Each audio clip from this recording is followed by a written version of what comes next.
सम्मान्य सभामुख महोदय, म सुरुमा अलिकति सकारात्मक नोटबाट आफ्नो नीति तथा कार्यक्रमको यो छलफलमा भाग लिन चाहन्छु। कृषि अधिकृत प्रवेश देवकोटाले हरिहरपुर गढी गाउँपालिकामा खेर गइरहेको खोला बगरलाई प्रयोगमा ल्याएर करिब 4000 केजी खरबुजा फलाएका छन् र 10,000 बिक्री पनि भइसकेको छ। सो युवाहरूले उद्यमीहरूले आफ्नो कामहरू गरिरहेका छन्। मलाई कस्तो लाग्छ भन्दा सम्मान्य सभामुख महोदय, यो देश अब यो पुरातन शैली पुरातन नेतृत्वबाट बन्छ भन्ने आशा छैन मलाई। नबिगार्दिए पुग्छ भन्नेमा पुगिसकेका छु म। नबिगार्दिए भने पनि युवाहरूले आफै बनाउँछन् र उहाँहरूप्रति उहाँहरू बाधक मात्र नभइदिए पनि उद्यमीहरूले काम गर्न सक्छन् भन्ने कुरा पनि म यहाँ दर्ज गर्न चाहन्छु। आज नीति तथा कार्यक्रमको छलफलको लागि उपस्थित हुँदै गर्दाखेरि यो 155 बुँदाको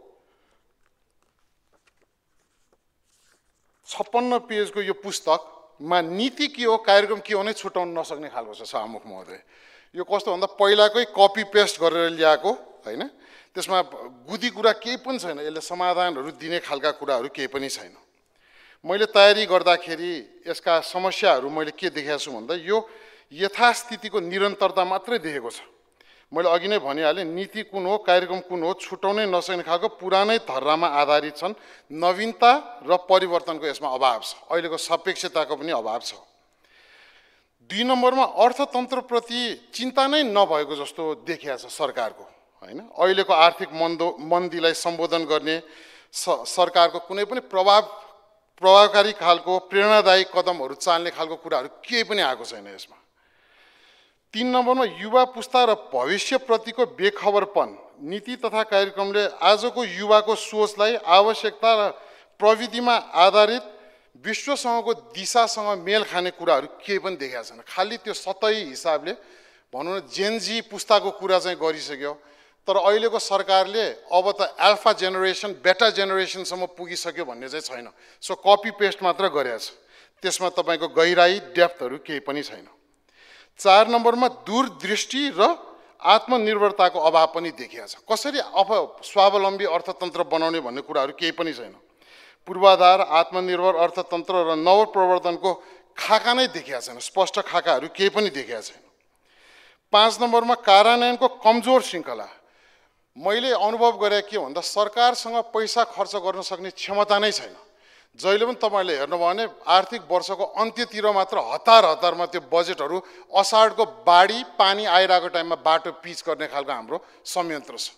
त्यसले तपाईँको कसो भन्दा उत्पादनलाई बजारसँग जोड्ने नीतिहरू पनि केही पनि छैन हैन, र खर्च गर्ने प्रणाली पद्धतिहरू पनि छैन। सो मलाई के लाग्छ भन्दा सरकारले पहिला सुरु चाहिँ आफ्नो खर्च गर्न सक्ने क्षमता, किन भन्दा एउटा बजेट भनेको चाहिँ वर्षभरिको आर्थिक कानुन पनि भएकोले गर्दा त्यो खर्च गर्न सक्ने प्रणालीहरू विकास गर्न सक्नुपर्छ। यो यति कुरा निवेदन गरेर म खालि फेरि विरोध मात्र अथवा यो मात्र त्यो आफ्नो प्रतिपक्षको भूमिका मात्र होइन कि यसका समाधानहरू पनि यसरी हेर्न सक्नुपर्छ भन्ने कुराहरू पनि यहाँ निवेदन गर्न चाहन्छु। समय सापेक्ष नीति निर्माण गर्न पर्छ। वर्तमान अवस्था प्रविधि र भविष्यका सम्भावनाहरूलाई ध्यानमा राखी नवीन वैज्ञानिक र समसामयिक अपनत्व हुने गरी यो आर्थिक नीति बन्न सक्नुपर्छ। आर्थिक पुनरुत्थानका लागि स्पष्ट खाका, उत्पादनमुखी लगानी, स्थानीय उद्योग प्रवर्धन, रोजगारी सृजना र उद्यमशीलता विकासमा केन्द्रित योजनाहरू अथवा त्यसलाई सहजीकरण गर्ने खालको नीति र कार्यक्रम आउन सक्नु पर्थ्यो। 3 नम्बर युवा र प्रविधिलाई प्राथमिकता। नीति निर्माणमा युवा पुस्ताको आवाज समेट्ने डिजिटल ट्रान्सफर्मेसन स्टार्टअप संस्कृतिलाई प्रोत्साहन गर्नुपर्छ। स्टार्टअप भनेको कसो भन्दा त्यो लघु तथा घरेलु उद्योगको मात्र स्टार्टअप होइन। सूचना प्रविधिका जुन अहिले प्रधानमन्त्रीज्यूले अन्तरिक्षमा पनि अब हामी हस्तक्षेप गर्दैछौँ भनेर त्यसका स्टार्टअपहरू चाहियो क्या। प्रधानमन्त्रीज्यूले स्टार्टअप भने त्यो अन्तरिक्षमा स्याटेलाइट पठाउने भने तिहारमा बियरको सिसीमा रकेट बालेर उडाउनलाई चाहिँ अन्तरिक्षमा पठाउने भन्ने ठान्नु भएको जस्तो लाग्छ क्या मलाई। त्यसको लागि पूर्व तयारीहरू एकदम धेरै गर्नुपर्ने छ क्या। त्यसको लागि भनौँ न प्रविधिदेखि लिएर त्यो जनशक्तिदेखि लिएर त्यसका स्रोत साधन कच्चा पदार्थ यो सबै कुराहरू आउँछ भने त्यो बृहत एउटा प्लान नै चाहिन्छ। 4 नम्बरमा पूर्वाधारमा दीर्घकालीन सोच। अल्पकालीन परियोजना भन्दा दीर्घकालीन पूर्वाधार योजना र सार्वजनिक निजी साझेदारी मोडललाई प्रवर्धन गर्न सक्नुपर्छ। अहिले हामीले बाटोहरुमा जुन खालको लगानी गरिरहेका छौं त्यसले हामीलाई प्रतिफलै दिएको छैन। पूर्व वक्ता मान्यजीले पनि भन्नुभयो एउटा राजमार्ग 71 वर्षमा बन्या छैन भनेर भनिराख्नु भएको छ, जबकि अब सूचना प्रविधि र प्रविधिले यातायातको सुविधा पनि रूपान्तरण हुँदैछ।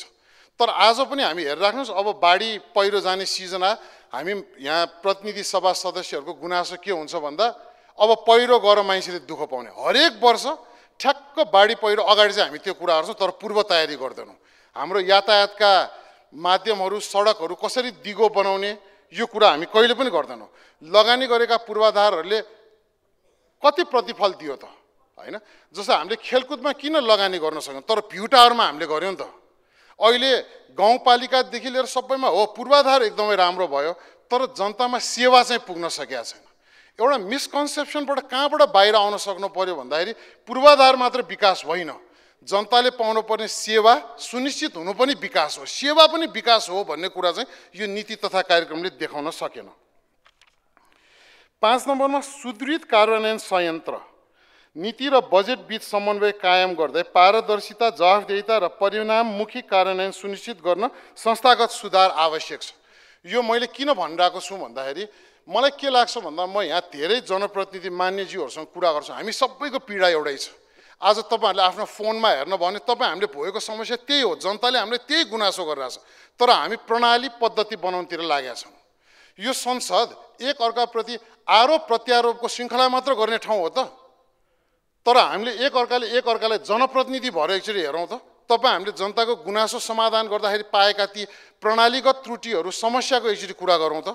हामी सबैजना भन्ने नै एउटै पीडाबाट गुज्रिरहेका छौँ तर हामी संस्थागत प्रणाली बनाउनेमा हामी काम गरिरहेका छौँ।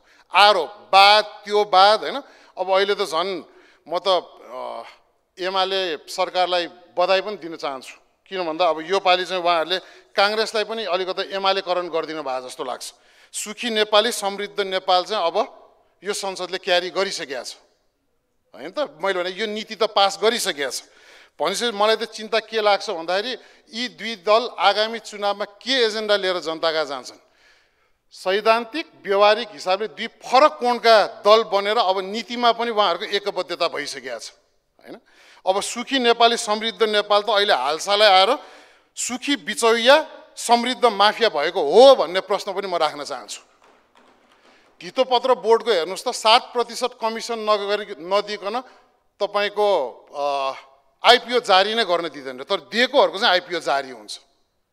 गभर्नर नियुक्ति हेर्नु त नीति तथा कार्यक्रमको बीचमा हामी गभर्नर विहीन छौँ, जसले मौद्रिक नीतिमा काम गर्नुपर्ने छ भनेपछि कता गइरहेछ यो कुरा, यो कुरा पनि म यहाँ राख्न चाहन्छु। म केही कुरा सम्मान्य सभामुख महोदय उपत्यकाको विषयमा राख्न चाहन्छु। उपत्यकाले हरेक राजनीतिक परिवर्तन, सांस्कृतिक, आर्थिक, सामाजिक रूपमा जहिले पनि योगदान गरिराखे, तर उपत्यकालाई नीति तथा कार्यक्रमले कहिले पनि छुनै सक्दैन। म त यहीँबाट सबैजनालाई कहाँनिर सतर्क गर्न चाहन्छु भन्दा बाहिर भएका जनप्रतिनिधिज्यूहरूले काठमाडौँले यसो गर्यो, काठमाडौँले उसो गर्यो, काठमाडौँले गरे होइन, सिंहदरबारले चाहिँ गरे हो क्या। काठमाडौँवासीले त सबैलाई स्वीकारेकै छ त, आफूले पानी खान नपाए पनि बाहिरबाट आएको मान्छेलाई पानी दिइरहेकै छ। सडक जाम भएर आफ्नै मान्छे बिरामी हुँदा एम्बुलेन्समा जाम भए पनि सहेरै बसेको छ। काठमाडौँको दोष छैन, शासन गर्ने दलहरूको चाहिँ दोष। उपत्यकाले म यति पनि निवेदन गर्छु, अघि कर्णालीको मान्यज्यूहरूले बोल्नुभयो, उपत्यकाले विकास भन्दा पनि व्यवस्थापन खोजेको छ। अहिले जुन त्यो उपत्यका विकास प्राधिकरण भनिरहेको छ त्यसलाई खारेज गरेर उपत्यका व्यवस्थापन प्राधिकरण भनेर राख्दैन, त्यसले चाहिँ उपत्यकालाई न्याय गर्छ जस्तो लाग्छ। सांस्कृतिक रूपमा उपत्यकावासीहरू संस्कृति बचाउँदा बचाउँदा आफ्नो पेट काटेर संस्कृति बचाउँदा बचाउँदा गाह्रो अवस्थामा पुगिसकेका छ, तर संस्कृति बचाएरै बसेका छ। त्यसले गर्दा उपत्यकालाई यसरी अवहेलना गर्न पाइँदैन भन्ने कुरा पनि म निवेदन गर्न चाहन्छु। उपत्यकाको नदीहरू कहिले सफा हुन्छ? बागमती भनेर अर्बौं खर्च गर्यो, तर आज पनि बागमती ढलै भएको छ त हैन। सो उपत्यकाले गरेको त्यो योगदानहरू राजनीतिक, सामाजिक, सांस्कृतिक हैन, आर्थिक सबै योगदानलाई सम्मान गर्नुपर्छ भन्ने माग पनि म राख्न चाहन्छु।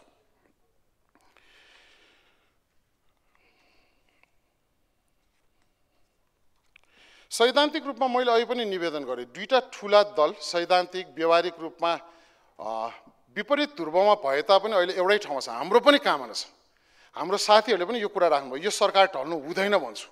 म त यति पनि निवेदन गर्छु कि यो सरकार ढल्छ भएदेखि टेवा दिनलाई राजसभा तयार छ, तर सरकार ढल्नु हुँदैन। किन भन्दा यो पछि देशले के गति पाउने त? यो दुईटा दल, हिजो पनि एकजना मान्यजीको कुरा सुन्दा मलाई असाध्यै सान्दर्भिक पनि लाग्यो। देशमा राष्ट्रिय विपत्ति जस्तो आएको बेला चाहिँ यस्ता दलहरू सँगै आएर सरकार चलाउने, तर आज के को लागि सँगै आएको त? 10 महिना भइसकेको छ। त्यो टियुको ग्राउन्ड 300 दिनभित्र बन्छ भनेर भने हो कि होइन प्रधानमन्त्रीजीले? हामी 90 दिन सरकारमा हुँदाखेरि हामीलाई त्यतिखेर त्यस्तरी लहटी, आज 300 दिन भइसक्यो, खै त बन्या त? त्यो भ्यू टावर होइन, त्यो तपाईँको गाउँ गाउँमा जुन खालको संरचना बनाएको छ त्यसको सट्टा खेलकुद पूर्वाधारहरू बनाइदिया भइदियो गाउँका युवाहरू गाउँमै बस्ने अवस्था त बन्थ्यो होला नि त, होइन? खै त फ्लडलाई जडान भएको? हामीले त्यतिखेर गर्नु नसके, ठिक छ हामी स्वीकार्छौँ, केही फरक पर्दैन। किन भन्दा मेरा साथीहरू, हामीसँग आएका जेन्युइन राम्रा जनप्रतिनिधिले आगामी चुनाव सोचेर काम गरेर आएको होइन सभामुख महोदय। हामीले आगामी पुस्तालाई सोचेर काम गरिरहेछौँ। यो नै हामी फरकपन चाहिँ यो संसदमा दर्ज पनि गर्न चाहन्छौँ। अब प्रधानमन्त्रीजीले त्यतिखेर संयुक्त राज्य अमेरिकामा गएर भन गैँडाज डाँफेज भन्नुभयो। अहिले हामीलाई जनताले त्यही सोधिरहेछ, तिमीहरूको ओलिज र देवाजहरूले के गरिरहेछ भनेर सोधिरहेछ। अब जवाफ त हामीले दिनुपर्ने छ त्यहाँ, होइन? यो नीति तथा कार्यक्रमले यो पालि सांस्कृतिक सम्पदालाई एकदमै अवहेलना गरेको पाएको छु मैले। हेर्नु त, म एउटा प्रस्ताव गर्छु, म यो गरिमामय सदनमा जेन्युइन पवित्र भावनाले यहाँ बसिराख्नु भएको जनप्रतिनिधिज्यूहरूलाई म निवेदन गर्न चाहन्छु, सांस्कृतिक अर्थतन्त्रको एकचोटि कुरा गरौँ न हामी। देशका ती सांस्कृतिक विविधताहरू हेर्नुहोस् त, त्यो अमरगढीदेखि लिएर मुकुङलुङदेखि लिएर सिमरौनगढदेखि लिएर जनकपुरदेखि लिएर अब मैले नाम कति लिने भने क्या, त्यसलाई प्रवर्धन कहिले गर्ने हामीले? भारतमा प्रयागराजले मात्र लगभग तपाईँको 60 खर्ब रुपियाँको आम्दानी गर्थ्यो तपाईँको। हाम्रा यत्रा सम्पदाहरू छ, मुक्तिनाथ, पशुपति, लुम्बिनी, होइन? कति छन् त्यसलाई प्रवर्धन गर्ने छलफल यो संसदमा हुँदैन, तर प्रतिशोध साध्ने कुरा चाहिँ हुन्छ। यहाँ बसेर प्रधानमन्त्रीजी गाली गरेर बस्नुहुन्छ, त्यो कुरा हामीले कहिले गर्ने? त्यही गर्न आएको होइन। मलाई यो संसद सबैजनाले गरिमामय भन्दा किन गरिमामय भनेर म त्यहाँ बसेर टोलाएर हेरिरहेको छु क्या। यो भित्ताले गर्दा गरिमामय हो कि यो बत्तीले गर्दा गरिमामय हो कि?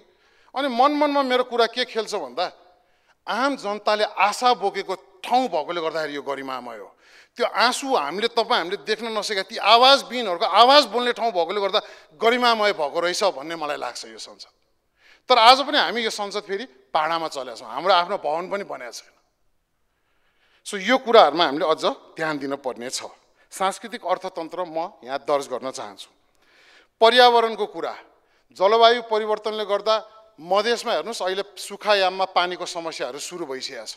मैले सुन्दाखेरि मधेसका केही वडाहरू क्षेत्रहरूमा चाहिँ पानीको बिचमा विवाद हुन थालिसकेको छ। हामी पानीको स्रोतमा धनी देश भन्छौँ, तर आफ्ना देशका जनतालाई शुद्ध खाने पानीसम्म पनि दिन सकिरहेको छैन, त्यसको छलफल हुँदैन। जलवायु परिवर्तनका असर जुन अन्तर्राष्ट्रियकरण गर्नुपर्ने मुद्दा हो, हामी सबैजना भएर त्यो मुद्दामा हामी छलफल गर्दैनौँ।